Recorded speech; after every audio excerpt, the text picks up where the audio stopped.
it's a strange thing, but the fallout from the Kiwi Rail ferry debacle, because today there's a couple of things from here. We're going to have a look at some of the comments from Christopher Luxon this morning on AM, but also the news tonight talked about that Christopher Luxon refused to rule out privatising the ferries. Really, what a surprise. From train paying to ferries, Kiwi Rail has had its Kiwi fails, and the Prime Minister isn't ruling out setting the state asset adrift. Are you at all open to the idea of privatising Kiwi Rail? What I'm very focused on is making sure Kiwi Rail becomes a very high-performing organisation. That's not what Christopher Luxon promised on the campaign. No, asset sales is not something we're focused on or not interested in. Well, we've said asset sales is not a focus of us for us in this government. Not a... Just remember, when he's stuttering, he's lying.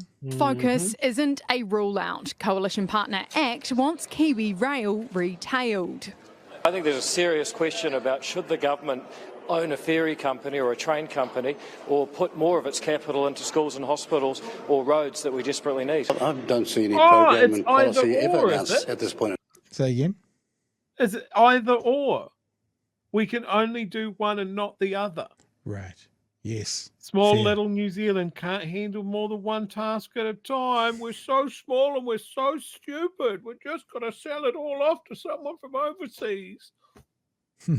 So predictable. Or roads that we desperately need. I don't see any program and policy ever announced at this point in time in the Cabinet or in our policy discussion about privatisation. As much of a dingus Winston Peters is, and that is the official term, if you're wondering, dingus, he is not a fan of privatisation. So coming up, it's like international house sales and stuff. Not a fan. Yeah. Certainly hasn't been historically. So he could be a real thorn in the side of privatisation should it go that path. Ministers also wouldn't be drawn on the possibility of taking the Inter-Islander off Kiwi Rail.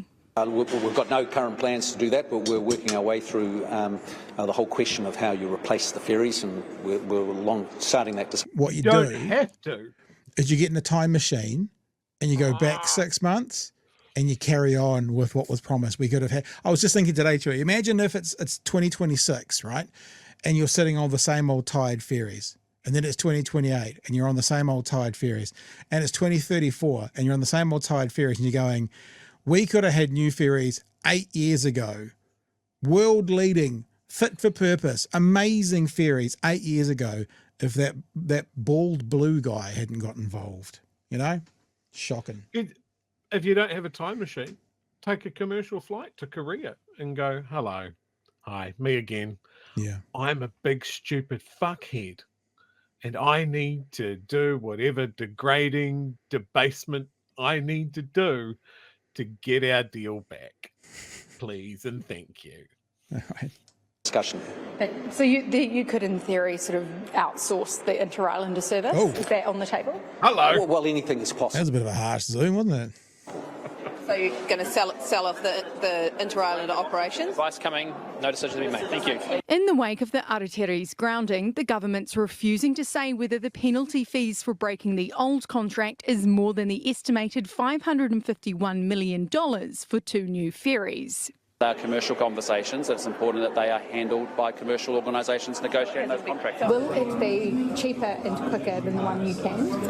It'll be a much better deal, yes, and that includes being cheaper. Kiwi Rail. I love how she says it will be a much better deal, which they haven't yet started to investigate, and they have no idea what it's going to look. You know what? If we're being fair, maybe it will be a better deal, but you can't say it's going to be before you. I'm going to buy a car in 10 weeks' time, and it's going to be much better than the car I've got today. What do you think about buying? I haven't thought about that yet. I haven't got a clue what I'm going to buy, but it's going to be better.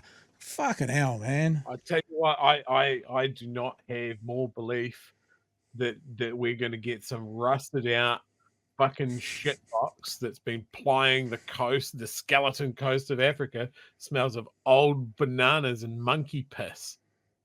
And they're going to give a coat of paint and say, look, we found a ferry. Everybody said we can't find a ferry. It's got 5 years left on it. Yeah.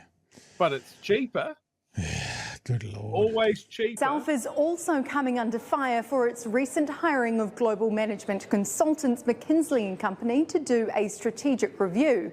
Newsup understands the bill for that contract to spend was to the tune of about $8 million. Is it to the tune of $8 million that we've been told? I've been told that I'm not allowed to disclose that figure. The figure was astounding to me when I learned it. It was too much, and I'd expressed that very directly to the board chair.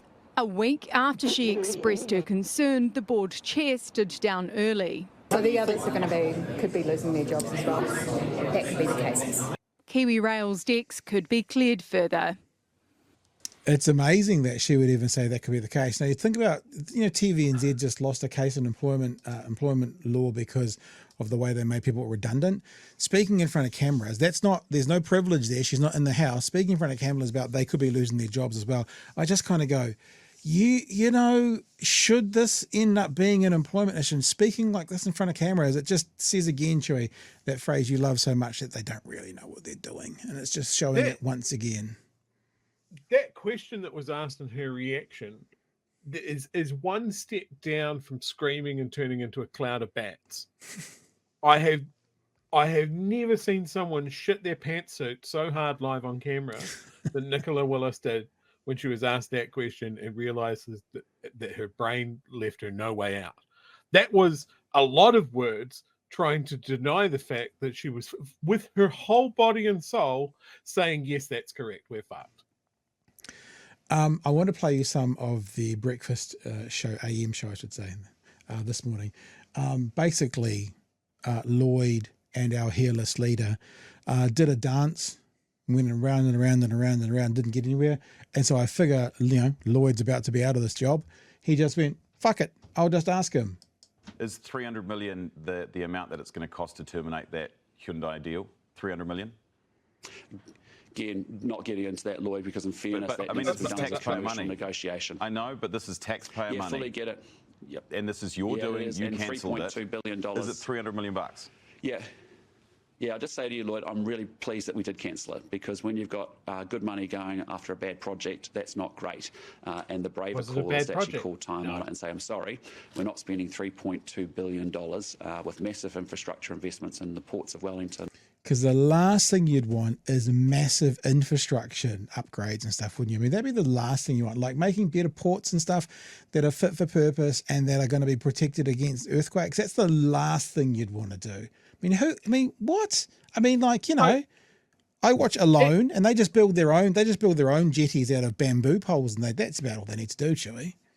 As someone that lived in Wellington for the big Kaikoura shake, and parts of the ports of Wellington sank, and all of the old, like, we're all talking old wooden piles and shit like that. Like, do we not see the benefits that handing a big infrastructure upgrade project to a New Zealand company might be a good thing?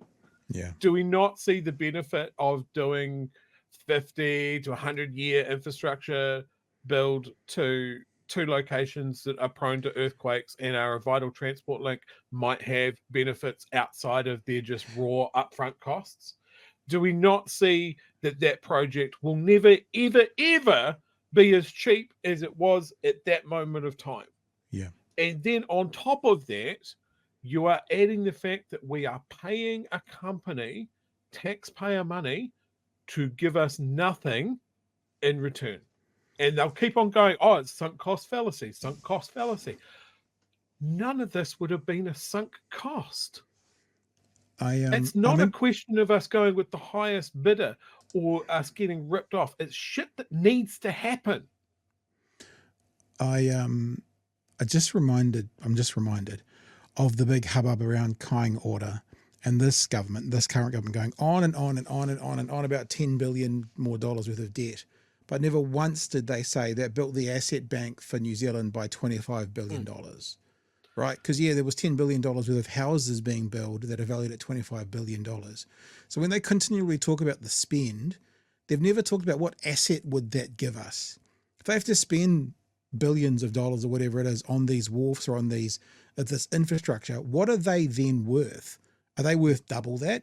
Would this actually be a net positive in our ledger for the country? They've never talked about that. They've only talked about the cost, just like they did with Kāinga Ora houses. It's only about the $10 billion paid out, not about the $25 billion worth of assets that are now on the government ledger. And I wonder if it would be the same. I wonder. This has got about 15 seconds to go. We'll just get to the end of it, then we'll come back. And picked them because to accommodate those new ships, which was a major problem. And the reality is that project had lost control. And so I'm better. I know it's a tougher decision, but I said to you, I'm not afraid to make tough decisions and sort it You're also not afraid to make dumb decisions, just quietly. out. We're sorting it out. We'll deal with it. We'll get a good response in the end, and make sure that the taxpayer's not on the hook for $3.2 billion and climbing. So we won't be on the book for the hook, for $3.2 billion in climbing, but equally we won't have the $5, $6, $7, $8, $10 billion worth of assets in our government ledger once we'd spent that money, Chewy. Sir, anything else? These guys have built a castle out of roads of national significance. Mm. I can't think of anything that would have a higher return on investment than the North to South Island road and rail link. There just isn't one.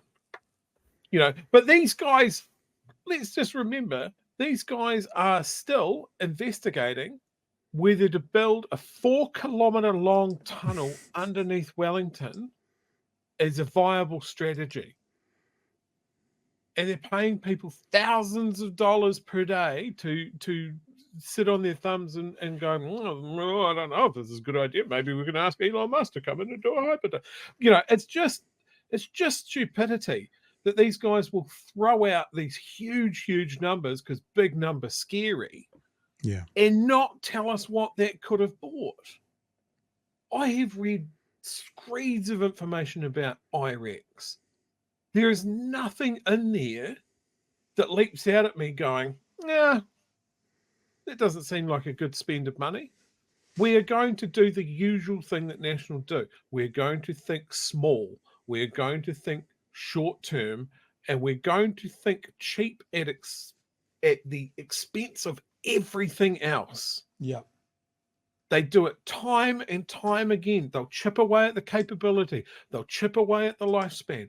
They'll completely ignore return on investment stats. We've seen them do that with roads. They're quite happy to be absolutely blind to piss poor return on investment ratios as long as it's a road that keeps the trucking lobby happy. Mm. Yeah, that's a really good These guys point. are holding up the fact that Blue Bridge is privatised. Guess what infrastructure Blue Bridge use? They use the ports of Wellington and the port in Picton. They use public infrastructure that has been built for them to use. If we give away this link to a privatized, a private business, or maybe they'll dress it up and go, oh, we've got a stake in it. It's all public-private partnership. PPP. Its whole idea is to extract profit, and it'll go offshore. That's money gone. There are so many companies that swoop in here and extract value from New Zealand because so many people think we can't fucking do it ourselves because we're all small and stupid down here. Yeah. And this government are the absolute leaders in their field of small and stupid thinking. Like the gold standard.